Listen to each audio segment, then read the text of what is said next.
Hey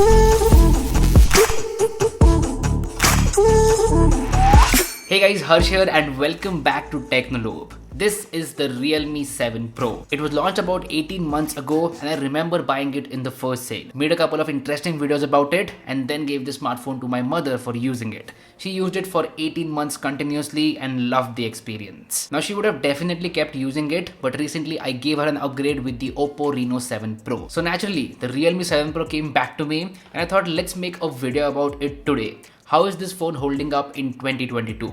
Well, let's find out. It's been 18 months and this smartphone is holding up pretty good, to be honest. First up, we are going to start with the software and performance. The Realme 7 Pro launched with Realme UI based on Android 10 and right now it is running Realme UI 2.0 based on Android 11 and the security patch is August 5th, 2021. So security patch is not the latest out there and that is kind of a disappointment. So if someone from Realme is watching this, please push out the latest security update because that is kind of important. But nevertheless, it has got one major Android update ever since it launched and that is a good thing. So it is running on Android 11 and I'm pretty sure that it will get Android 12 soon as well.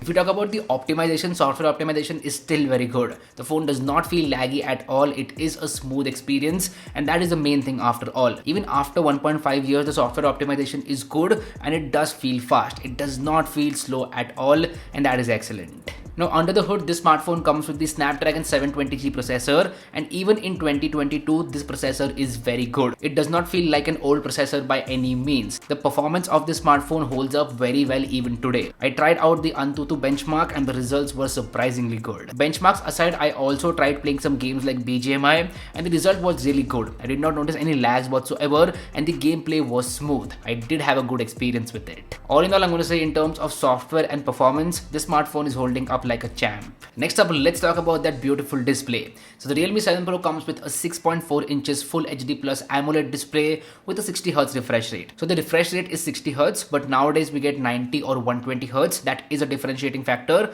But apart from that, it is AMOLED and the display quality is really good. It is not cheap by any means. The colors are good, the viewing angles are good, and the media viewing experience is top notch. So consuming video content on YouTube, Netflix, Amazon Prime Video or Hotstar is a very good experience on this smartphone. Even after 18 months, I have not noticed any issue in terms of the display quality and that is a good thing. Alright, it is now time to talk about one of the best and most surprising parts of this video. The camera experience. So here are some photos that I shot with the Realme 7 Pro a couple of days ago. Incredible, right? The camera setup on this smartphone holds up very well even in 2022. This smartphone is 1.5 years old and the photos that come out of it are really amazing. Like I was very surprised with the photos. The images are detailed, dynamic range is impressive, the colors are natural and the overall image is very pleasing to the eye. It comes with a 64 megapixel Sony sensor on the rear side and this sensor is top notch. Even if you zoom in 2x or 3x while clicking the photo, it will still retain a lot of details. That is excellent.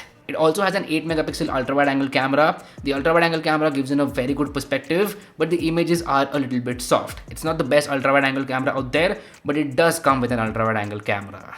Apart from that, it has a 2 megapixel macro camera and a 2 megapixel depth sensor. Both of them are completely useless. So basically two cameras, the main 64 megapixel Sony camera, which is very good, and an 8 megapixel ultra wide angle camera.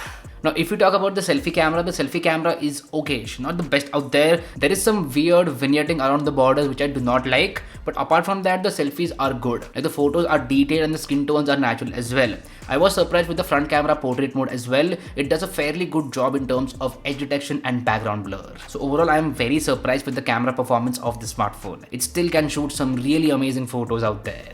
Now before we move forward, this video is brought to you by The Dot Company. The Dot Company is our own brand and we make some awesome stuff. For example, this minimalist wallet. I use this wallet on a daily basis. It's a very minimal and modern wallet and comes in some awesome colors. Not only that, it will cost you only 250 rupees. That's it. It's a very affordable one. So definitely check out Dot Company by clicking the link in the description box below. This gets me to one of the main points and that is battery life. How has the battery life held up over 18 months? I am happy to report that battery life has held up amazing. I was getting a constant screen on time of about 5.5 to 6 hours, which is really impressive after 18 months. This smartphone comes with a 4500 mAh battery and the battery health is still strong. It's not like the battery life is trash. No, nothing like that. The battery health has been held strong. Now the cherry on the cake over here is 65 watt fast charging. It supports 65 watt super dart charging that will completely charge your smartphone in about 35 to 40 minutes, which is extremely convenient. Like imagine 18 months ago Realme was giving 65 watt fast charging, and that is an excellent thing. Now for 18 months this smartphone was used by my mom. She's not a tech savvy person. She does not know how to take care of her smartphone. It's always lying around somewhere here and there, and she has used it in a very rough way. But even after that this phone has survived everything and still works like a champ. I'm really happy about this. In fact, I can give this smartphone to someone and that person will be happy, and that's exactly what I'm going to do. I'm going to give away this smartphone to one lucky viewer out there. All you have to do is drop a comment down below why you want this smartphone and what you will use it for. I will choose a winner in a couple of weeks and announce that winner on Twitter and Instagram, so make sure you're following me there because you don't want to miss that update. It is 18 months old but still very usable, and someone will be very happy with it. Now if you guys like such videos, then please let me know about that in the comment section down below, because I am planning to convert this into a series. I will take some old smartphone, review it, and tell you guys how it has been holding up in today's time. If you want to see more such videos, then please let me know about that in the comment section down below. So anyway, that's been it. This was a very different kind of video. Do let me know how you feel about this in the comment section down below. If you like this content, go and hit that like button, and if you haven't already, please subscribe to the channel. It would mean the world to me. My name is Harsh Punjabi, and I'll see you guys in the next one. Bye bye.